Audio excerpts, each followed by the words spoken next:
Host Bruce Broussard. Welcome again to this segment of the Oregon Voters Digest. I'm Bruce Broussard, your host. As you can see, folks, I've got it here. It's all over. After the day, it's over. After the day, it's over. And it'll be Tuesday. And then we'll probably do a post-election type of deal, you know, kind of get a results kind of a deal.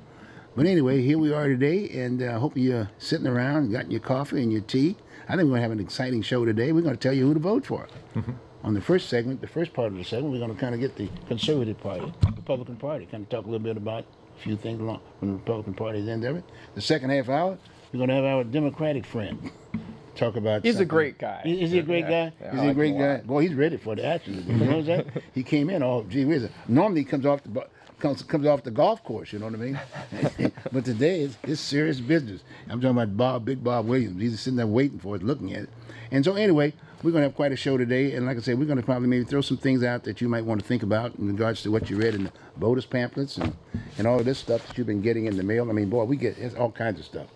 I mean, you know, you imagine here in Oregon, we got $30 million just right now, just running, and it's still running, for the governor's race for the state of Oregon, and that's between Kate Bueller, is that what it is? Yeah, I think that's something along those lines. Yeah, Newt, I think is what it is. No, Newt Bueller. Newt Bueller, yeah. Newt Bueller, okay, and Kate Brown, right? Yeah. I don't know. I saw that in the Tribune the other day, and I'm a little short, you know, in terms of that. But anyway, that's what that was all about. Well, look, let's get started, guys. Okay, Scott Jurgensen, you've seen him before, and we had to bring him back in, if you will, to close this thing up, and he's going to sort of make some sense, if you will, as to how and where and why we reached this particular point, and just give you some ideas and some thoughts, if you will, about how you should vote. You should have voted already. Should have turned them in, but a lot of folks are holding them. I got a lot of calls. I'm still holding mine. I like those calls. Well, that's why you keep getting those. That's exactly. I got a bunch of those. Yeah, if you're tired of getting those, turn in your ballot. I haven't turned my ballot in. If you're tired of them calling you, turn in your ballot. So Scott's going to kind of give us a good background in terms of he's been in the legislature before from the standpoint of, i.e. as a supporter. Basically, I say in the legislature because those guys, the support group, tend to run the seat anyway. The other folks are just waiting for actions, right? I'm a local government official now. I'm an elections official, so it's a different role. To be told what to time. do. That's how it goes. Anyways, thanks, Scott, for being with us. Appreciate that. And then Mark, you've seen Mark before, and we've seen Mark for the last maybe 2 or 3 shows. Yeah, 2 or 3 shows. Yeah, just kind of coming in and talking because he's the guy that's walking the street and knocking on doors. I know you've seen him.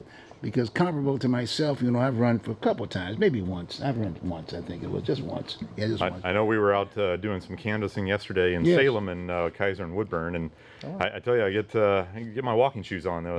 Sure, yeah, I get a lot of exercise. So. All over the place. Well, look, why don't we just kick this thing off? And like I say, we're going to try to focus in Oregon because I mean, the national standpoint. I mean, when you start thinking about the national approach, it's some pretty heavy stuff. Between CNN and Fox, you get it all. If you're a Republican, you look at CNN. If you're a Democrat, you look at Fox. That's how you. That's the other way around. Yeah, well, you got to know what the other side's doing. That's so, what I'm saying. You already know where you are. See, that's where I'm coming from. I get more meat the other way around. Well, and even then, it'll be an interesting dynamic because coming into it, the Democrats had an unfavorable electoral map. Okay. At the end of the day. So they had 10 seats to defend in states that Trump won in 2016. And I would say the odds of the Democrats getting a majority in the Senate are slim to none. I mean, I think their best case scenario is that they stay exactly where they are right now, but they're going to have problems in places like North Dakota. They're having to defend Montana, and they're even having to put resources into places like New Jersey to defend some folks that are incumbents who are vulnerable right now. So I mean, there's a couple of open seat opportunities. They're making a good run at Ted Cruz over there in Texas. Corker's retirement in Tennessee leaves a seat open. So they're trying to play offense, but it's just not a favorable environment for them in terms of the seats that they have to defend. Okay, next I'm going to ask you, how do you feel the vote's going to be for both the House and the Senate? Well, the House is kind of the opposite dynamic because there's a lot of longtime Republican legislators who are retiring. They have open seats, and that's where it tends to get more competitive.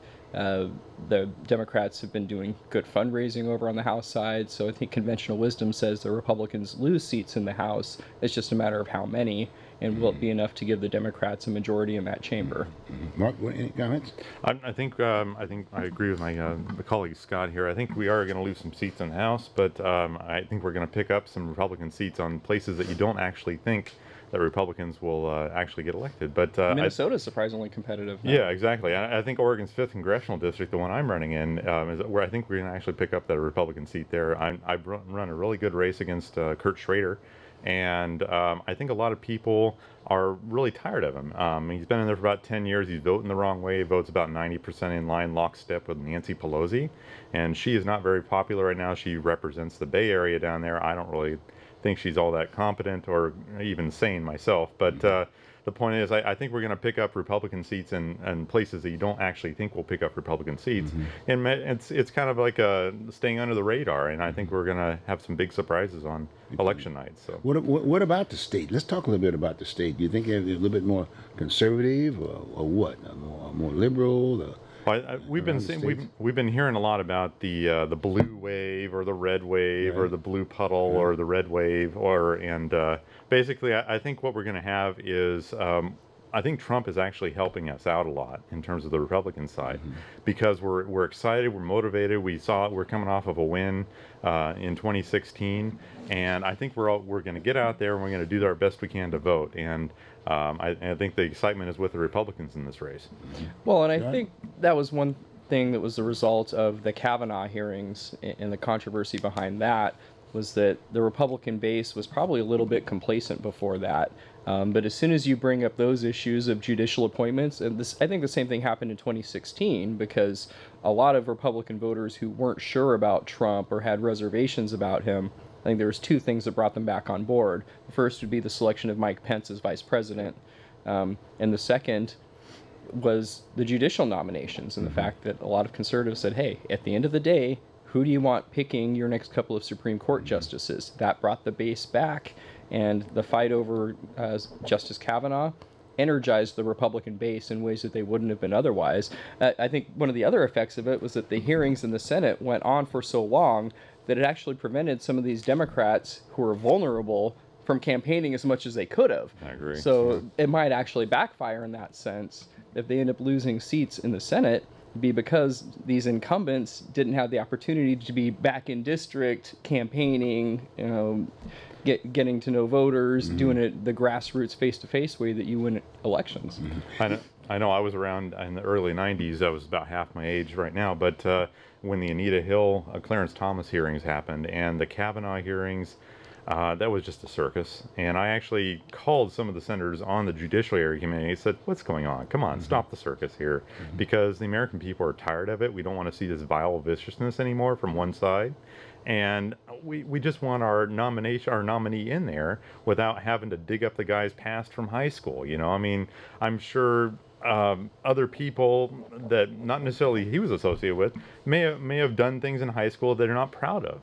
And I was tired of the viciousness and the vileness, and so I actually called some senators on that Judiciary Committee, and I said, come on, stop the circus. Come on, stop the vileness and the viciousness here, and show some leadership and show some backbone. What about around the state here in Oregon? Did you get any calls, or did anyone have those kinds of conversations as you knocked on doors, or groups? I mean, I've been knocking down doors here during this election season and canvassing and stuff like that, and a lot of people mentioned the Kavanaugh hearings, and they mentioned how Trump is having a good or negative effect too, depending on which door you knock on. But the point is, I think people are just getting tired of the commercials and tired of the text messages, and I think we're ready for Tuesday to come. Okay, let's talk about the. I noticed that the major media, they vote on both sides, both CNN and Fox. I'll just throw it right on out to the table. And there were three areas that they felt that were major concern. One, the economy; one, immigration; and one, health care. Okay, one, I'd like from you, Mark, and you too, Scott. What impact will that have, and are the voters hearing that here in our state? Well, I think from what I've been on the campaign trail, I mean, I've done a few candidate forums with Schrader, as well as the other party guy. His name is Marvin Sands, Green Party guy. But the point is, I've done a couple candidate forums, and healthcare is a big issue. People are concerned about the pre-existing conditions issue. I reassure them that I'm not going to take away the pre-existing conditions coverage. People are concerned about the immigration. They hear about that caravan coming up through Mexico and wanting to break into our country illegally. They're concerned about that. I'm personally supporting a yes vote on Measure 105 to stop Oregon from being a sanctuary state, because being a sanctuary state is basically a magnet for people coming into our country illegally. I've been hearing about other things like taxes and stuff like that. People think taxes are too high. But, and also at the same time, though, they're really proud that the Congress and President Trump signed into law the Tax Cuts and Jobs Act, which my opponent voted against. And so the point is, I think there's a lot of issues out there on the campaign trail that people are concerned about, and you have to address them. You have to give a straightforward opinion without sugarcoating it, because people want a direct answer from anybody that's running to represent them. How do you feel, Scott, about those for the state of Oregon, those three issues? Well, I think the economy in Oregon and nationally is stronger than it's been at any point in my adult life in the last 20 years. And the last time we were basically at full employment right now in Oregon and nationally. And you figure that would bode well. The polling numbers are suggesting that people are giving the president credit for it, but is that enough to... I mean, we'll know pretty soon. And immigration is one of those issues that people have been talking about most of my life. But it'll be interesting to see how that ballot measure goes, because I remember back in 2014 we had Measure 88, and that was where the legislature decided to pass a bill that would allow a process for people to get driver's cards without proof of citizenship, and the people revolted, right? They went and they gathered signatures, they put it on the ballot, and it got blown out of the water. By about 66% in 35 out of 36 counties. Yeah, exactly. Yeah, so it wasn't even close. So it'll be interesting to see how that happens. And, you know, I was reading kind of a transcript that Willamette Week, or the Mercury, one of the two, had published of an interview that the chief of police here in Portland, Danielle Outlaw, did with Lars Larson. And she was talking about how when she was chief of police in Oakland, that they cooperated with ICE on, international gangs, drug running, gun running, human trafficking, things like that. So she essentially said, we cooperated with them on these major cases and it worked out. So it'll be interesting to see how that one turns out. But in terms of ballot measures, they're pretty well designed to maximize conservative turnout. And I think that was the point, because, I mean, everything but guns is on there. It's all red meat. You've got taxes, you've got immigration, you've got abortion. I mean, ballot measures on all those things. So I think it probably benefits Representative Bueller in his attempt to become our governor. In fact, let's jump on that. Let's get down on the Bueller in our state, as far as Keith and Newt. They're both and then all of a sudden, I guess there was an independent guy, I guess, who was also running. It was kind of interesting how much time they gave him from the media standpoint. The guy only had probably less than 1% of the vote, but they gave him so much time.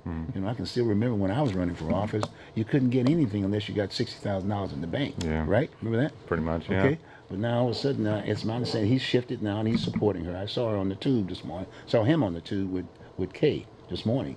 Was it Steve Dunn's show? Your Voice, Your Vote. Something like that, yeah. I saw him up there with that piece. But let's talk a little bit about that piece aspect of the governor's race aspect. $30 million and still, and hey, the money's still going out there. Yeah, I mean, my mailbox yesterday was filled with these. Yeah, I mean, that's big money. This is big. It's not money well spent either. I don't know anyone that's ever changed their mind based on one of these, mailer, but the consultants make a killing off of it. I personally don't do mailers myself. I like talking to people face to face, eye to eye, and getting to know them. Basically, is what I mean. A mailer is so impersonal, but as I said, I like the face to face. Is the type of candidate I am. So. Well, now, the other thing I was going to ask you guys about is that let's talk about some of the other little major issues from our state. Homelessness has always been an issue here. Homelessness. When you think about the living room of Oregon, i.e. the metropolitan area here, Portland, Multnomah County, can't remember routine, the homeless issue was a major issue. And I noticed that Newt made it a part of his campaign. In fact, he even got into the Wapato situation. I thought that was kind of interesting, because I thought it was a very interesting piece in terms of how much money was left on the table when it was sold, if you will, to a couple of guys. Like 60, 70 $million bucks. Got picked up for $5 million. I'd be pretty infuriated if I was a Multnomah voter who had voted for that years ago. I'm a Multnomah County voter now, but I came in years after the fact. Well, and I think that's part of the pitch for Representative Bueller all along, was to find those kinds of issues that moderate blue-collar Democrats, and I think that's been the strength of his campaign so far. And we've seen a lot of stories in the national press over the last few weeks, including the Wall Street Journal, and the theme is all the same. It's saying, okay, we're expecting a national blue wave. Here is arguably the most progressive governor in the United States in a solid blue state, and she's in trouble. Right? She's in the political fight of her life. How did this happen?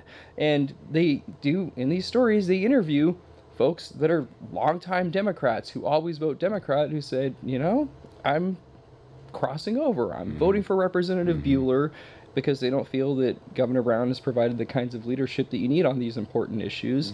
And homelessness is one of those issues that, especially in Portland, as you drive around, it's kind of in your face. You see it, and you see it just getting worse and worse and worse. And you know, similarly in Seattle, and then you see how much gets spent combating homelessness, and you do the math and you say, well, did you just hand every homeless person in town, you know, stacks of $10,000? Because that probably would have gone further than whatever it is you're doing now. Exactly. We're going to hire some more government employees to do a study of homelessness. Well, that doesn't put this guy up for the night, does it? I know that's one thing I've been focusing on in my campaign. I give you an example. I was at a gun show here recently in Canby, and I was speaking with a nice older gentleman and his wife. They were in their 80s, and they were selling blankets across from the booth I was at. And I was talking to another lady that was selling the bath, the stuff that goes over the bathtubs and stuff like that. But I was sitting there talking to him, and we were chatting for about 20 minutes, you know. And I learned at the end of the conversation, the lady that's selling the bath stuff and the couple that's selling the blankets, they were Democrats. And they said, Mark, we live here in Salem, we're going to vote for you, even though we're Democrats. And I said, that's great, because I'm going in there to represent everyone. I am a Republican, I'm conservative, I'm a Republican, but I'm going in there to represent everyone, whether they be Democrat, Republican, Independent, non-affiliated, even Green. But the point is, I'm going in there to represent everyone, because that's my job when I get in there, to represent everyone in Oregon's 5th Congressional District, regardless of political affiliation, regardless of social division. And it's actually been a very positive message as I've traveled throughout the 5th District.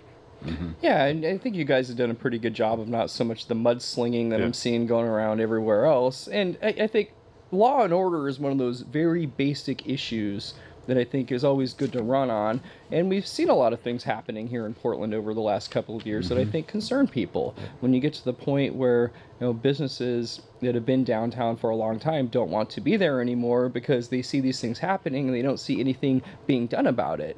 You know, we had that protest a few weeks back where here's some folks from out of state, you know, tourists, just trying to get around downtown. They don't know what's going on. And you've got Antifa blocking traffic, directing traffic, surrounding people's cars and pounding on them while police officers are just sitting there, essentially being told to stand down. That's a terrible image for Portland nationally, and it's made the national news. Gang rule, whatever you want to call it. And that's a very basic breakdown of law and order when you have that happening. And if you're in a situation where you're that guy trapped in your car and you try to defend yourself, then you get prosecuted to the full extent of the law. So safety, public safety, it's one of those very basic things that I think voters want. And if you get that perception that it isn't there, then I think it creates opportunities for candidates like Knute Bueller. And, you know, Portland Mayor Ted Wheeler's in a bad position and has been this whole time, but he's not up for re-election, but he's still feeling some of the political fallout from a lot of this. And he's taking a lot of the blame from the public, saying, okay, homelessness and lawlessness are getting worse in Portland under Ted Wheeler. Yeah. Okay, another area, and then I think I don't know, just I'd like to get some feedback from you. Oh, sure, yeah. And you too, also, Scott. This caravan, this whole issue with the caravan aspect of it. Are you hearing anything? How are the Oregonians responding to this whole issue? This horde of folks that are coming through Mexico. Mexico can't stop them, and they're going to just be here. What day? Thanksgiving was it?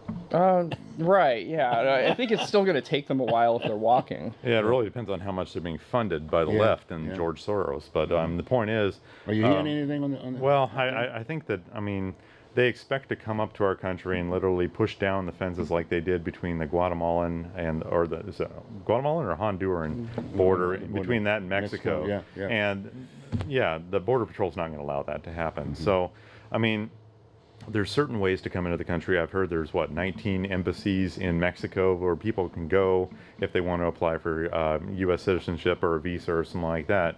And this caravan with thousands of people in it is doing it the wrong way. And it's going to really test our country's strength in terms of being able to protect our own border, being able to protect our own sovereignty when the caravan does actually get here. But I think a lot of politicians are, I mean, on the other side of the aisle are saying, oh, no, you don't need to worry about it. They're thousands of miles away. Well, I mean, we need to prepare for it because it's our country and it's our sovereignty and it's our border. And it's one thing I'm talking about on the campaign trail regarding the immigration issue as well. So, Well, and I think there's probably some polling that somebody has that suggests that that's a good issue to run on, and that's part of why it's happening. Yeah.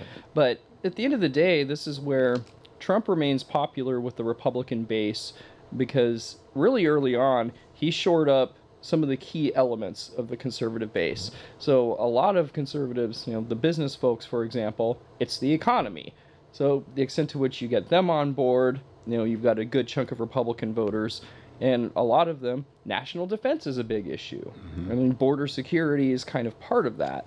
And, the other thing is that, and I think this goes back to the judicial nominations, the social conservatives. What I found incredible was that I've spent my whole adult life watching conservative candidates do backflips trying to get the approval of the religious right. And a lot of them didn't get that support, right? Even Mitt Romney, it was like pulling teeth for the evangelicals to get on board with him until it was obvious that he was getting the nomination. Donald Trump had their support early on. And it was baffling to me, right? But in a way, from a policy standpoint, in terms of the judicial nominations, he's giving them what they want. They're still happy. They're still on board. So the extent to which you keep those elements of the Republican Party happy, you don't do anything to upset the libertarian faction of the party, you maintain that base of support moving forward. And they're still supporting him. Let me throw something else out. Do you think race is going to play a big issue, if you will, a role in the election this time around? In this midterm election? Race. Whole issue of race. I don't think so. I don't think so. I mean, what are you hearing out there? I think a voter is a voter is a voter to me. I don't really see skin color myself, and I mean, I talk to anyone and everyone, regardless of skin color. So you're not seeing that as a. I don't think you're so. knocking on those doors. You're not seeing that as a. Well, major the economy is one of those issues that affects everybody, and when you sit there and go, okay, record low unemployment across the board for this demographic and that demographic and that demographic. Yeah. I mean, at the end of the day, that's what it's all about. It's the American dream, and how do we get everybody on board with that? It's entrepreneurship, it's home ownership, it's education choice, and I think if you could just break it down to issues, that's where identity politics starts to fall off after a while, because the dynamic has always been, hey, you're some group over here, and you're disadvantaged, and these guys over here are mean, and they're the bad guys, but I'm your champion, and I'm going to defend you from them. Well, flash forward a few decades, and you're saying the same thing, and you say, okay, well, if I'm still disadvantaged all these decades later, and you're my champion, and you've been fighting for me this whole time, and I'm still disadvantaged, then what good are you doing me? And beyond a certain point, that becomes an uncomfortable conversation. Right? Just more power for another couple of years, and then I'll give you something. I think identity politics is very, very divisive, and I think at this point in our history and this point in our country, we need to come together as one team. And by separating people out based on skin color or ethnicity or something like that, that's not something we need to do right now. We need to come together as Americans. We need to come together as one team. And I mean, that's why I've said I'm going to represent everyone in my particular race, regardless of political affiliation or social division, because as I said, a voter is a voter is a voter. And I'd rather bring people together than to be divisive, and I'm choosing not to be divisive. Well, you made a point the last time you were here in regards to the whole issue of 105. Yep. And the sanctuary state aspect of it. And you made the point about, and I'd like for you to expand on that piece, because you made the point about the fact that, because I was going to have Maria here, Maria Garcia, and we was going to talk about the whole issue on either side. And the point he made was that whoever wins, whether it wins or it doesn't, one way or the other, his position was to sit down at the table and have to respond to it. If, for instance, it doesn't pass, that means that we're going to have, my point is that there's still that 50% folks that are still concerned about this issue. He's going to go on and expand that piece. Well, I mean, the whole point of 105, in my opinion, as I see it, I'm on the, full disclosure, I am on the board for Going to Immigration Reform. We are the group that's advocating for a yes vote on 105. But the point is, I think the whole point of 105 is to open up lines of communication. Right now, as current law exists, basically the local officials can't really talk to the federal officials in terms of reporting or providing resources or to basically get the bad people that are here illegally out of our country. And so 105 is about basically opening up conversation. In that same respect, though, we need to find that balance in terms of, well, if 105 passes, we're not going to have mass deportations. That's just not realistic. But the point is, we need to open up the conversation in terms of what we can do. Like, I had this idea, for example, if we give people, say, 6 months to at least start the process and have them continually to go along with the process, actually be motivated to go along with the process in terms of actually becoming legal, getting here legally. Yes, we can have that conversation. But as I said, I mean, the other side fears, oh, we're going to mass deport. No, we're not going to mass deport them. That's not realistic. But we need to at least open up the conversation, get people motivated. Yes, if they want to be here legally, at least start the process. I'll give you 6 months to do it. And if they don't want to do it, then the law is going to take effect. As I said, we are a nation of immigrants. I do recognize we are a nation of immigrants, but we are also a nation of laws as well. And that's not my quote. That's the president that was in the 90s, and he even recognized that. But yeah, I mean, we need to find that balance. Is basically what we need to do. You made that point you made in regards to getting at the table. Yeah. Another thing is that what about the business community? You know, that e-verify aspect of it. All been some kind of like a fake. Right. And you can't hold them completely harmless in all this too. And at the end of the day, where we're at is a result of decades of incoherent policy. Right. And Mark's right. It shouldn't. If somebody wants to become a legal citizen of the United States, it shouldn't have to take them years. It shouldn't have to be this onerous process. Instead, it's so burdensome that people, they make that choice. You vote with your feet. You say, okay, I can spend years jumping through bureaucratic hurdles, or I could risk dying in the desert. And they're risking dying in the desert as opposed to going through this process. It needs to be easier.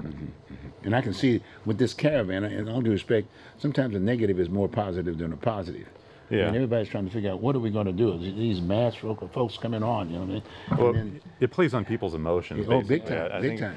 Something's going to happen. Oh yeah, I mean, voting and this whole election season has basically been played on people's emotions. You have to think logically about it, but yes, you got to have the emotional aspect. You can't just turn off your emotions. Okay. But the point is, you got to balance the two, and you can't vote purely on emotion. You can't vote purely on logic. You have to balance the two, so. Well, and at the end of the day, part of it is a national security issue, and the fact that we do have a porous southern border, and the fact that you do get a lot of drug trafficking and human trafficking, and the fact that we should probably do something to put a stop to that. Okay, guys. Vote time. Vote time. Vote time. I turned my ballot in. I turned my ballot in too. Okay, fine. Because I didn't want to get any more reviews. So you know so you know how you signed off on your ballot, right? Yes, I do. Okay, good. So we want to know about it publicly. I want to know. Everybody's ballot is private. I want to know. What do you mean? Come on, guys. I mean, who's gonna win governorship?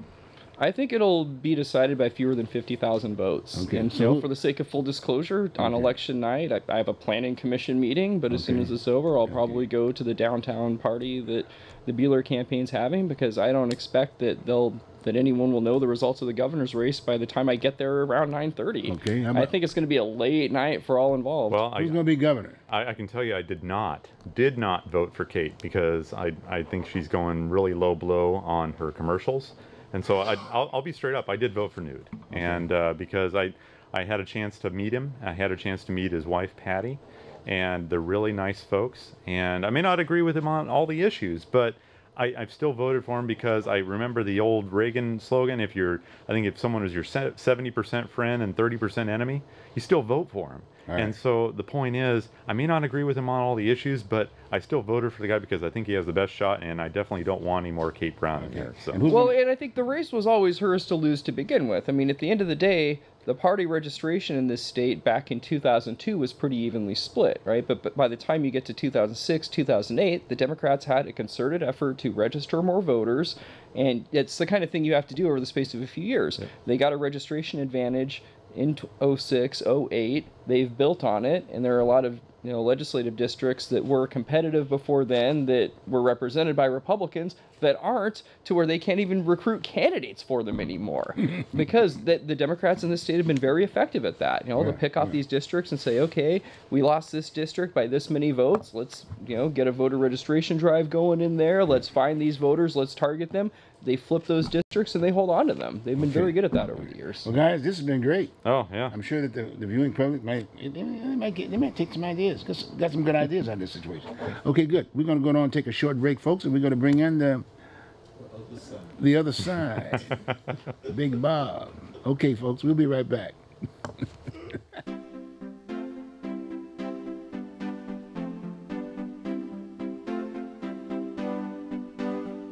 You are watching Oregon Voters Digest. This program can be seen again on these channels on these dates and times. Tell a friend.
Ready? Here we go. We are ready, folks. Guess what? We got the Democrats in the House now. We got the Democrats in the House. You can see him right there. Bob Williams, you know, Big Bob. He's been very, very active in the Democratic Party, not only into the state, but from a national perspective. Bob, he's got quite a background. You've seen him many times here on the show because, as one would say, this is a nonpartisan situation that we do. Mm-hmm. We got pros and cons. We got, as you can saw the first part of the show right off the bat. It's about what's right. That's it. It's about what's right, and how it's going to benefit all Oregonians across the board, and that's the beauty of this country. We can debate without, i.e., shooting folks up and whatever, all kinds of weird things. But my point is that that's what it's all about. It's about what's right. Hopefully, we can still have this divide, if you will, because we can have good discussions this way. Because a lot of times people were thinking about, why can't we just go on and just have one election, and the best person, the top two people, run for office or whatever. They've done this before. I mean, people have been thinking about some things of that nature. But what we're going to do now, the D's in the house. Bob, how you doing? Doing great, Bruce. Yeah, you doing great? I'm doing great. Okay, you're off the golf course. You won quite a bit of money. I know that. Yeah. I'm not supposed to advertise that part about you. You but go have the IRS after that's fine. But one thing about Bob, whenever I show up on the golf course, they give me at least 5 strokes per hole. That's Yes. a good deal. Yes, 5 the other strokes. guys do. That's 5 strokes. Okay. Anyway, there's a little fun here at this point in time. I thought I'd throw that out. But getting back down to the races and the outcome of the races, we thought we'd give Bob the opportunity here now to represent that other side, if you will, the Democratic side aspect of it. So Bob, open it up. What do you think?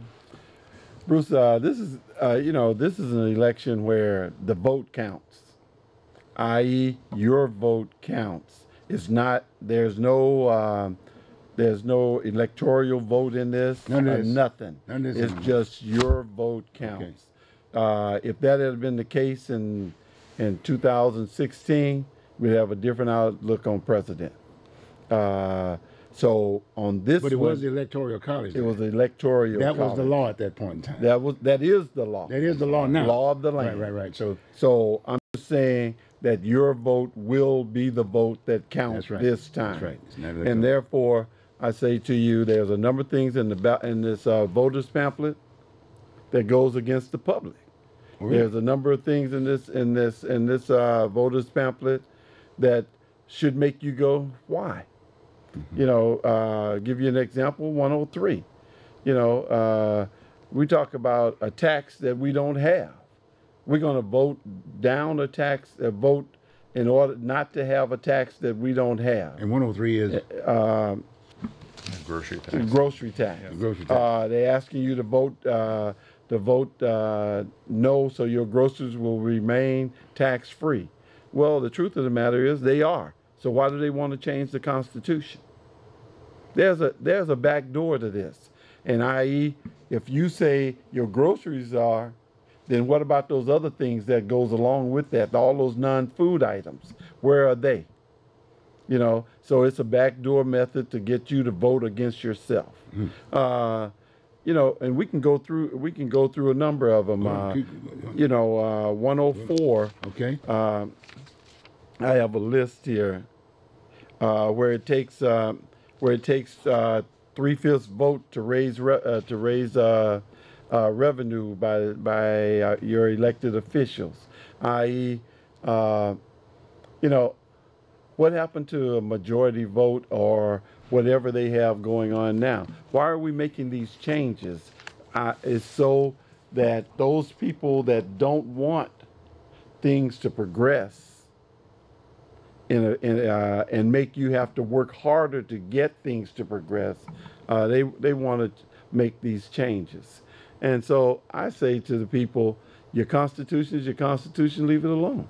Mm-hmm. Plain and simple. 103 reminds me of Measure 79 back in 2012. Right. And, for the sake of full disclosure, I was a field organizer for that campaign, and we won bigly, right? In what was not a very good year for Republicans in Oregon or nationally, we still won. And the impetus behind that, it was funded by the National Association of Realtors, the Oregon Association of Realtors. It was well funded. All my checks cleared, right, when I was working for that campaign. But it was a similar deal where it kept coming up again and again in the legislature that, okay, let's do this real estate transfer tax. And the National Association had done similar measures in red states. Right, so they wanted to see, okay, more of a purple state, what would it take? Because, the realtors just don't like that particular tax mechanism, was what it boiled down to. So I said, all right, well, what would it take to get a measure like this passed in a purple state? Well, a few $1 million, as it were. And this guy running all over the state, putting up field signs and talking to grassroots organizations, and that's probably around the time I met you. Yeah. And similarly, with Measure 104, it is a preemptive measure against the very real possibility that Democrats will have a supermajority in one Oregon legislative chamber, the other, or both, because they only need one seat to get there in either chamber right now. Really? Yeah. Wow. Okay. Bob, any want to respond at all? Well, I can tell you that, I know that the legislature right now is pretty drunk on taxation. They want to raise taxes for everything, and I think what 103 and 104 are preemptive. We basically to hold it in checks and balances of our legislature in terms of them not being able to just raise taxes at will. And they want, for example, 104, I met one of the organizers for 104. He's running for mayor of Monmouth right now himself. But the point is, I think it's preemptive, both 103 and 104, because we see the legislature does not necessarily represent the people. They want to raise taxes. They want more money, more money, more money. It's like they're drunk on taxation. And so I think what 104 does is basically says a tax is a tax is a tax. And it changes the word to revenue. So the legislators can't get around it by calling it a fee or an assessment or something like that. By not calling it a tax, basically they go through the thesaurus and say, well, yeah, we're going to call it a fee, or we're going to call it an assessment. We're not going to call it a tax, so we don't have to have the 3/5 majority. But I think that's what 104 is actually doing, is in terms of it's any revenue that's generated, not just a tax or something called well, a tax. it's tactical too, because the extent to which you get Democratic interests spending money defeating these measures, right? Spending against them, they're not putting money into legislative races. Right. That's really all there is to it. And that's what it's all about. And so, so that's why your vote is important on this. Is simply because it's an end run by the Republican side of things to force the Democratic side of things to spend money on something other than letting you know why you should vote for them. It's a simple, and I'm breaking it down to layman's terms rather than do that University of Portland education type of explanation. Okay. That was good. Like what's next? Okay, Like that that's 104, 105. 105. Okay. It's kind of my wheelhouse there, Bob. So yeah. See, and he lives in my area. Yep. Oh, That's right. I'm in the 5th Congressional. We're the only ones from Multnomah County here. That's why I tell you he didn't ask for my vote. I'll ask for it there, Bob. So, He's probably already turned his ballot in. Not yet. Bruce and I are going to go down You guys love getting those mailers. Not yet. To repeal the law limiting use of state and local law enforcement resources to enforce federal immigration laws. So What does it say? So what it's saying is that Portland is a sanctuary city. State from the time. Oregon is a sanctuary state, let's say. And so therefore, we do not use your tax dollars to help federal round up people to ship out. What Measure 5 is saying, let's do away with that. Plain and simple. I disagree. The ICE thing.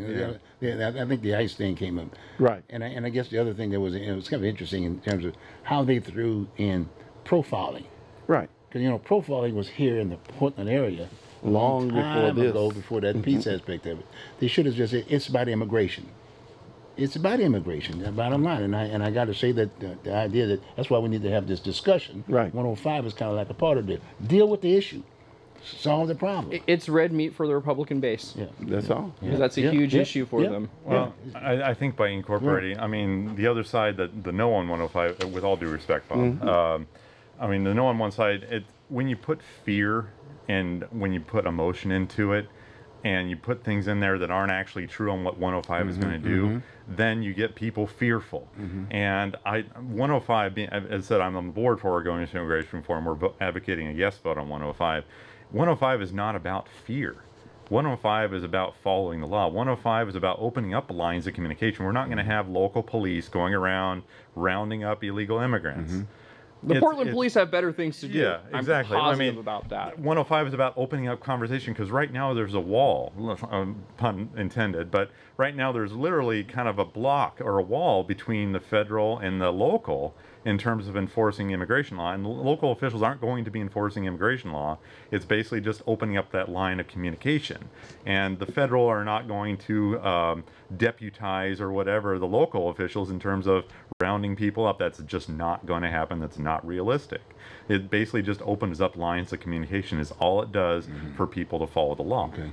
Bob. Well, all I'm doing is reading the voters pamphlet.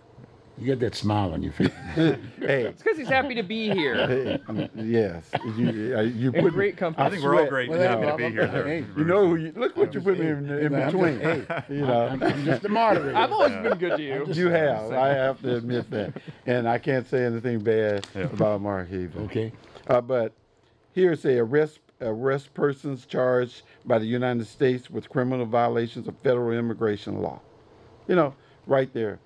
You know, let the if the feds have a problem, let the feds handle the problem. Why? Unless they're going to pay our law enforcement for doing the job, I say keep them out of it. Plain and simple. You know, why take my tax dollars that is needed elsewhere to do the feds' job? But then, Bob, we do agree that it is supposed to be a government of the people, by the people, and for the people. Right. And both entities are government, and it's still tax dollars. Yeah. Right. So we have. Why do we want but to see, separate? Tax dollars go into buckets. Yeah. And this is something I Right, learned there being Sometimes on. they go into the shredder too. That's true too. But they go into buckets, and you have Okay. a bucket for this, for immigration laws, and people that protects us on that side. You have a bucket over here for city law enforcement or state law enforcement. They do the things that protect us within the state. And you have buckets over here for transit. You have so those dollars, those tax dollars go into different buckets. So if you have a federal bucket, but you're taking my tax dollars over here for my state law enforcement bucket to use to take these people that I'm paying with these to work over here, they should be paid over there. So this can become about the funds. Where are the funds coming from for them to do this job? And so I say, you know, I'm not talking about it because I have my own opinion about immigration. You know, I've said, and we have said on this show, that if you're coming into this country, come in through the front door, not through the side door or window, and especially not the back door. Yeah. You know, so, and I've made some of my that. Democratic friends kind of walk sideways, you know, with me on that one, because I'm a firm believer that we are a country of immigrants, i.e., Yeah, we are. but we didn't come in through the back door, No. you know, and so we have laws, and I don't care if you're Republican, Democrat, or Independent. Those laws should be enforced by the people we elect. And since we didn't enforce them, we're in the situation that we are today. And that doesn't come under party. That come under person in that office. As you at the time. say, we made it somewhat political. Yes. We got it into the voting process. Right. And all due respect, the Republican Party did. You know, during the Reagan administration and the Bush administration, we opened up the door, i.e., for votes. That's right. That's what the deal was. Now all of a sudden, here we are today. We say, now Fear you got works. these folks here, and these folks are right next door. I mean, the bulk of them from Mexico. Well, fear of it. works. I say, hey, I mean, they're Catholic, and they're family, very, very, very family oriented. And all of a sudden, we got these laws now that opened up the doors again to still focus on voting. But now all of a sudden, we can't do that anymore. I'll give you a Otherwise, couple. you don't have a country. I'll give You you a tell me one. You tell me the Whatever illegals that are voting in this country. I want to meet some of them. You know, and that's a fear. That's one of those fear-mongering things that we talk about. You know, the average family, and this is when I was really active in the Democratic Party, the average Latino family that had someone in their home illegally did not vote because they felt they would bring eyes into their family life and force and those people would be caught. So, you know, the perception here is a falsehood that gives you gives you a horrible perception of what's not real. But within the air, there is this effort, if you will, to make them legal. That's the whole idea. One side said just go on and make that 11 million illegal, and then that's it. They try it and then make that whole caravan legal, if you will, and everything is cool. That's not the way it works. That's not the way it shouldn't work. One It of the- shouldn't work. It that shouldn't way. work that way. Amnesty is never the solution. Okay, in my all right. opinion. One of the remarks you made reminded me, I've known some folks who immigrated from Russia. And so they grew up under communist Russia. They come to the United States, and places like Woodburn have, you know, a decent large Russian population. Yeah, exactly. But similarly, they don't talk about politics Right. because they're afraid, because they remember what it was like in the home country when you talked politics too much, you just kind of disappeared in the middle of the night, right? So culturally, that's still very much a part of what goes on. Right. Well, do we do enough educating folks about what this country is all about? Do you think? We don't educate the people that are here legally. You know, I mean, so what makes you think we're going to educate people that are coming to this country? Don't you think we should start though, Bob? I think so. You know, one of the things when I was in New York, one of the things that I found out is that the average person that has to go through and become a legal alien knew more about this country than people that was born and I raised agree. here. I agree with that. I agree with that. But like I said, are we lacking educating and communicating and marketing to people what this country's all about? Civics, We've got yeah. the civics aspect. Yep. We don't do that. As Financial much as we used to. literacy too. Being able to balance a exactly, yeah. checkbook, that'd be great. We've We got could to teach do that. more of that, because otherwise we won't have this country. We couldn't be sitting out here doing saying the things that we're saying if we didn't have these rules and regulations, if you will. Well, to see, keep it I'm that way. sensitive to that stuff too. Anytime the issue of immigration comes up, because you know, at the end of the day, my mother is a Mexican national. yeah. You know, most of my relatives are Mexicans. yeah, Now, they've been there down in Orange County for a long time. I mean, we have deep roots, and to them, that border is just a border, and sometimes your relatives are on this side of it, and sometimes they're on the other side of it, and so, you know, that's not one of those issues that I like to talk about all that much, because I am half Hispanic. Most of my family, you know, most of my relatives are Mexicans. And I can go back after my great-great-grandfather, whose last name was Zollicoffer. Oh. You know, I don't know anyone coming from Africa with that name. You know, so before that, his father was a slave. You know, and so we all have our story and roots that roots us deeply within the American culture, but it's time for us to become Americans. That's right. I agree. That's right. That's Yeah. right. You know, when I was in South Africa, I tell you this, when I was in South Africa and Mandela stood in front of the crowd and said, "We're all South Africans." And it was Everybody. over 100-some thousand people in the stadium. And he said, "We're all South Africans. It's not a color. South Africa is not a color." See beyond color, basically. Yes, Yeah. right. And so I never forgot that. And that's what I try and work on. You know, I look at my family, and I have Latino, I have white, I have Russian, I have German, I have Cajun. You know, it's all there. So why am I going to work hard at have bigotry and hatred towards the people? Why don't I begin to try and teach love in this country and respect?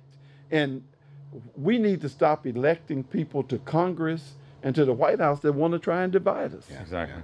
Well, there's always a big push about one's particular specific cultures, and that's one of the major problems. Everybody want to say, "Hey, look, I want you to be this way. This is mine." Yeah. That type of deal. And like you said, I mean, it's about America. That's the roof. That's If you take that roof off there, buddy, you won't have any. I mean, that's one of the things I talk about on the campaign trail as well, becoming one team, Yeah, yeah. one American team. Yeah. And for me, when I get out there on the campaign trail, I people ask me all the time, "Why are you out there doing it, Mark? You know, you've ran other races before, and why are you out there doing it?" And I tell them, I said, it's about one thing to me. Yeah. It's about love. Yeah. It's all about love to me, and it's about love of family and love of country. I know why I'm doing it. I know why my head's in the game, and it's about love to me because I care so much about this country. I care so much about my family that I want to make things better. I guess it's just how I was raised. Both my parents were Navy, and my wife's a Coast Guard veteran, and it's about that love of country that drives me. Well, tell you what, we got about 4 minutes. I want Okay. to see some of the results, but I want you to mention a little bit something about the big issue, if you will, the historical issue here in the Portland metropolitan area in regards to the city council race, and that's going to be sort of a make a shape up. Would you just kind of share with us how you feel about that, and what do you think? Well, Is it going to be good for us? you know, I'm happy to see that the two candidates finally got off of the you versus me. Name them, because we're talking about people around the state here. Joanne Hardison and Loretta Smith. Okay. Both are running for city council, and it's a historic event in the city of Portland. First time two black American women. There we go. I like that better. To black American women. Okay. Was running against each other. For a long time there, they were running and they were listening to some of what I call the wrong people, i.e., it was about them. It wasn't about the issues. And now they are talking about the issues. And when you begin to talk about the issues, people begin to see who you really are and what you've really done and how what you might be able to do, because we're voting on a hope and a prayer. I say when you elect someone, you don't know what they're going to be able to do, because number one, when you're elected, you can't do anything by yourself. Yep. Exactly. You know, this is a teamwork type of situation, and we see what happens in Congress when you don't have teamwork. Okay. Well, Bob, on that particular note, it was mentioned that in regards to endorsements, I guess Joanne Hardesty got the endorsement of the two women that are already on the city council seat, and if that was the case and they voted together, they would have the majority vote. Right. And on the other hand, you've got Loretta Smith, who was a former county commissioner who worked for Senator Wyden for a number of years, some 20 some odd years. But the fact of the matter is that she'd made mention about Wapato and really focused on the whole issue of homelessness. And I thought that was you know what I'm saying? That was a major factor, because many people in our city would like to wake up the next day and say this issue is gone. Right. You know what I mean? But Well, you're thinking about that. To show her leadership, she brought up Wapato. Yes. And now you have Republicans and Democrats And the governor talking brought it about Wapato. Yep. And you got one of the people in the governor's race talking about the money that he would send to help and you with can mention that. his name. You can mention his name. Bueller. Bueller. Okay. Newt. It's kind of hard. Yep. Because Well, I didn't want to say that, but you can always mention your name. because I got some things, you know, Okay, I got you. I would never vote for him because I believe in workers. Okay, I know that. And That's your right, background. and so with workers, he has not been very good for working people. So if you're a working person, you need to be looking at this race in a different manner, Okay. because you're going to lose some things under him. All right, real quick, right? We got about a minute and a half, and I still want to go around now. Yeah, to sure. basically figure out who you're voting for. I don't mind telling you. Start They out, told you. Let's start out about yourself. I'm voting. Governor's race. What's the lady's name? Governor? Newt. No. Oh, I'm sorry. I see. It's kind of hard being at a table with three Republicans. Wait a minute now. Kate Brown. Okay, Kate Brown. Okay, Yes. all right. How about Congress, congressional? You got a congressional person right in Now, your district. No only pressure, Bob. reason In your district. Hey, In I'll your tell- district. The only reason I told you I was voting for Kate Brown, and my family is voting for her, and so I got a lot of No, friends. your son now. My don't tell me son about is your son. voting. Now, you sure? I know he's Because voting. you've made You want to mention- see the text? You said something about he was always a Republican. He always kind of. Oh, that's the. Thank God he lives in Florida. He's got a governor's race over there and a U.S. Senate race. Those are both. Okay, we got about Yes. 40 minutes, about 40 seconds now. Keep going. You know. What about the grocery things? the grocery? I'm voting no on that. Okay. You know, there's no reason to change the Constitution. Okay. Yes, and we have measures. 106 is about abortion. Real quick. You know, and I'm For or against? I'm against that one. Okay, good. That's it? Well, good. Anything else? We got about 20 seconds left. Anything else, guys? Make sure you get your ballot turned CallahanForOregon.com. in. Yeah. It's There you too go. late Get to out and mail vote, it. folks. Yep. Get out and vote. Very, very important, right? Drop it off of it Go- at a go- Dropbox. go You kind of have Oregon. to now. Yeah. Yeah. Visit CallahanForOregon.com. There you go. Okay, thank good. you. Well, guys, this has been great. Folks, join me not next week because we're not going to be here next week. Veterans Day, we're not going to be here. So again, it's going to be a Veteran Day deal. We'll probably do post-Veteran Day piece because all these guys are right there on that end of it. But it's been great. But please get out there and vote. It's very, very important. Vote your conscience. Vote for what you feel. Vote for, i.e., the betterment of our way of life here in the state of Oregon and this country. God bless America. Have a good one. Straight Democratic ticket. Okay. Yeah, no pressure, Bob.